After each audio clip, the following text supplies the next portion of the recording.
लोजपा के अध्यक्ष और सांसद चिराग पासवान आने वाले लोकसभा चुनाव में 6 सीटों से कम पर मानने वाले नहीं हैं। इतना ही नहीं, उन्होंने यह भी बता दिया है कि किन सीटों पर वह लड़ना चाहते हैं। आपको बता दें कि इन दिनों हाजीपुर लोकसभा सीट को लेकर के चर्चा गर्म है और ऐसा माना जा रहा है कि लोकसभा चुनाव में यहां से चिराग पासवान दावेदारी ठोक सकते हैं। वहीं दूसरी तरफ उनके चाचा हैं पशुपति पारस। दोनों चाचा भतीजा में टकराव देखने को मिल रहा है इस वक्त। लेकिन इस पर हाजीपुर सीट से चुनाव लड़ने को लेकर के चिराग पासवान ने कहा है कि कौन कहां से लड़ता है यह समय आने पर तय होगा। संसदीय बोर्ड तय करेगा। लोक जनशक्ति पार्टी रामविलास लोकसभा की जिन 6 सीटों पर चुनाव लड़ी थी वह तमाम 6 सीटों से हम लोग फिर से लड़ेंगे।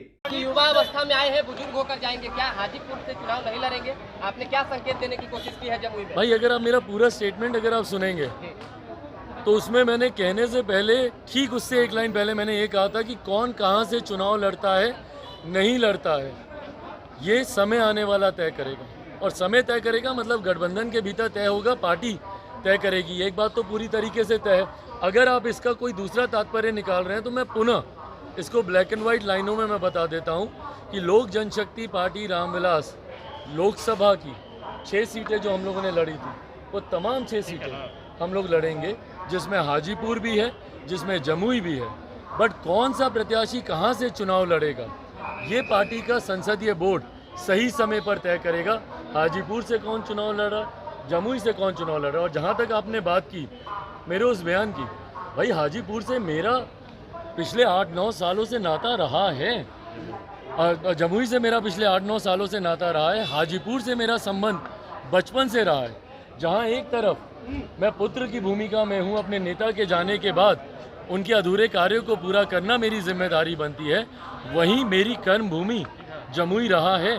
जमुई लोकसभा का ध्यान रखना ये भी मेरी जिम्मेदारी है। तो ये बात मैं हर बार मैं जमुई के लोगों को कहता हूँ कि भाई मैं युवा अवस्था में आया था और बुज़ुर्ग बनकर ही यहाँ से मैं जाना चाहता हूँ। बट वो बुज़ुर्ग सिर्फ सांसद के तौर पर हो, भाई जमुई की जनता ने मुझे एक बेटे के तौर पर भी अपनाया, भाई के तौर पर भी अपनाया।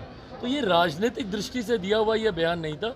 मेरे जो व्यक्तिगत संबंध जमुई के लोगों से हैं, बट अगर कहीं इसका तात्पर्य ये निकाला जा रहा है, क्योंकि कुछ जगह कुछ विश्लेषणों में मैंने ये सुना कि सरेंडर कर दिया, ये हो गया वो हो गया।